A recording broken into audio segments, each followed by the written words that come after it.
Good morning student, how are you? I hope you are fine. बेटा, कल मैंने आपको भाषा के बारे में बताया था कि भाषा किसे कहते हैं, भाषा के कितने रूप होते हैं। आज बेटा मैं आपको बोली, लिपि और व्याकरण के बारे में बताऊंगी। ठीक है, कि बोली किसे कहते हैं। ठीक है, और बोली बेटा एक क्षेत्र विशेष में बोली जाने वाली भाषा का क्या है, एक विशिष्ट रूप होता है। ठीक है,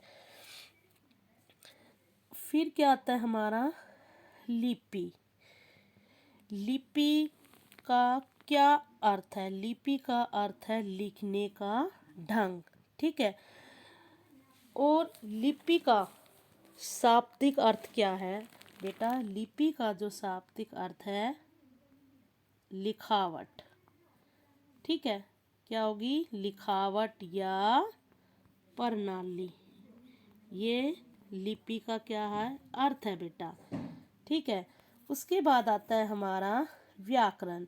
कि व्याकरण किसे कहते हैं बेटा? व्याकरण वह शास्त्र है जिससे हम भाषा का शुद्ध रूप से लिखना, बोलना, पढ़ना सीखते हैं। किससे सीखते हैं? व्याकरण से। किस व्याकरण हमें क्या, भाषा का क्या करती है? एक तो हमें लिखने का ढंग। ठीक है, ये हम सभी किससे सीखते हैं? व्याकरण से। समझने, प्रयोग करने में हमें क्या करती है? सरलता प्रदान करती है। ठीक है, भाषा को शुद्धता तथा एक रूपता व्याकरण से ही दी जा सकती है। ठीक है, भाषा का जो शुद्ध रूप संबंधी नियमों का ज्ञान कराने वाला शास्त्र क्या कहलाता है बेटा? व्याकरण कहलाता है। चलो अब आगे हम रीड करते हैं। देखो बेटा, पहले है हमारा कि भाषा के कौशल। ठीक है, भाषा के कौशल कौन से हैं? ये मैं बता रही हूँ आपको बेटा। भाषा के कौशल हैं बोलना, सुनना। ये भाषा के कौशल है। ठीक है, बोलना, सुनना, लिखना और पढ़ना, इन चारों को हम भाषा के कौशल कहते हैं। इनका प्रयोग भाषा के दोनों रूपों में होता है। ठीक है, अब आता है बेटा बोली। मैंने अभी आपको बताया था बोली। बोली जाने वाली क्या कहते हैं? भाषा के जिस रूप को क्षेत्रीय स्तर पर बोला जाता है उसे बोली कहते हैं। जैसे देखो बेटा, हर देश की अपनी अपनी क्या होती है? बोली होती है। जैसे अपने हरियाणा में अपनी क्या है? हरियाणवी बोली होती है। जो पंजाबी होती है, उसमें जो पंजाब के लोग होते हैं वो कौन सी बोली बोलते हैं? पंजाबी बोलते हैं। जैसे इसमें एग्जाम्पल दिखा रखा है कि उत्तर प्रदेश के क्षेत्र में कौन सी बोली बोली जा रही है बेटा? बुंदेलखंड में बोली जाने वाली बोली बुंदेलखंडी है। इसके अलावा भोजपुरी और मैथिली और छत्तीसगढ़ी तथा राजस्थानी बोलियां अपने अपने क्षेत्रों में क्या होती है? बोली जाती है। हर क्षेत्र में बेटा अपनी अपनी बोलियां बोली जाती है। अब ये कह रहा है बेटा बोली और भाषा में अंतर।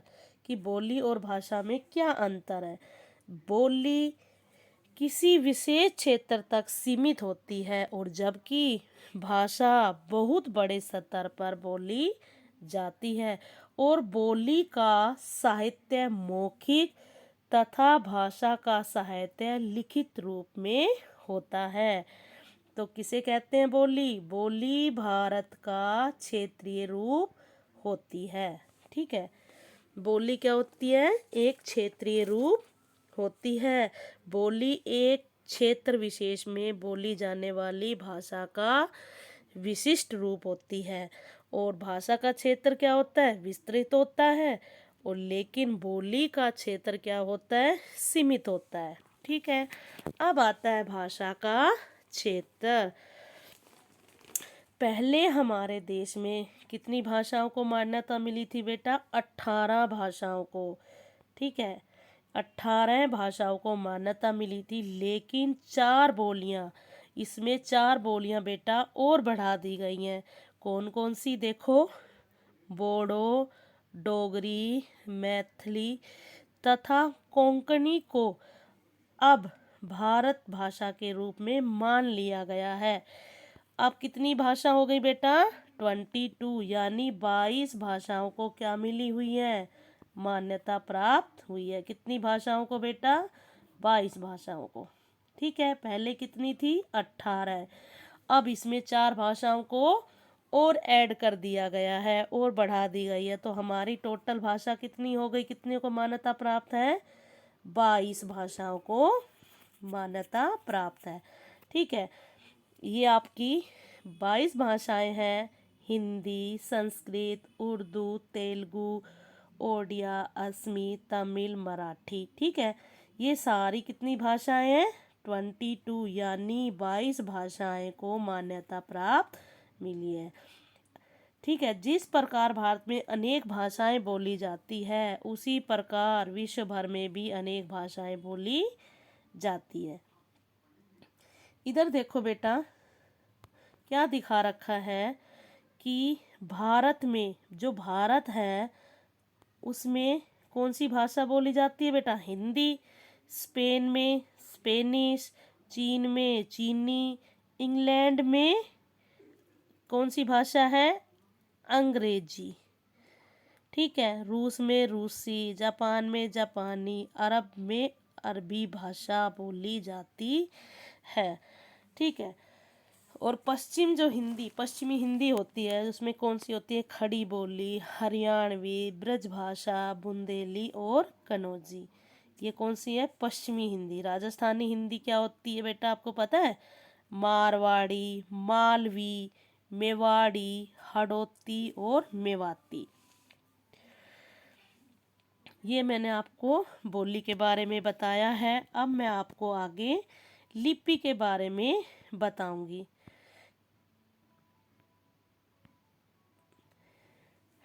देखो, लिपि भाषा को लिखने के लिए निश्चित किए गए चिन्हों को क्या कहते हैं? लिपि कहते हैं।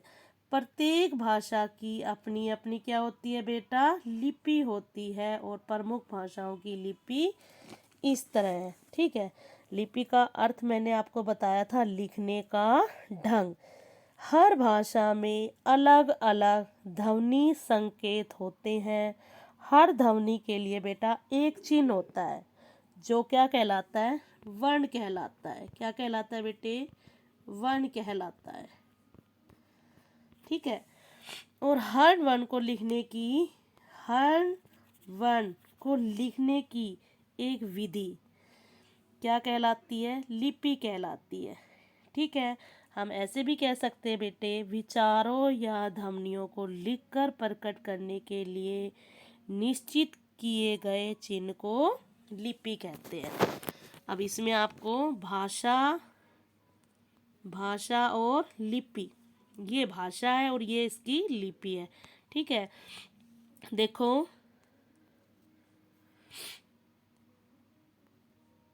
संस्कृत, हिंदी और गुजराती, इसकी लिपि कौन सी होगी बेटा? देवनागरी। अंग्रेजी की हो गई रोमन, और पंजाबी की गुरुमुखी, उर्दू की फारसी, बंगाली की बंगला। ठीक है, हिंदी व संस्कृत गुजराती की क्या हो गई? देवनागरी, उर्दू की फारसी, अंग्रेजी की रोमन और बंगाली की बंगला। ये सारी क्या हो गई बेटा? ये लिपि है इनकी। आज बेटा मैं आपको खाली बोली और लिपि के बारे में ही बता रही हूँ। व्याकरण की जो है, मैंने अभी आपको बताया भी था, व्याकरण के बारे में मैं आपको कल बताऊंगी। आज के लिए बेटा आपके लिए इतना ही काफ़ी है। आपको मैंने भाषा का टॉपिक, बोली और लिपि, ये तीनों करवाई हैं। आप इनकी बेटा आपको क्या करना है? आपको इनकी भाषा है और इनकी लिपि को भी याद करना है। ठीक है, थैंक यू बेटा।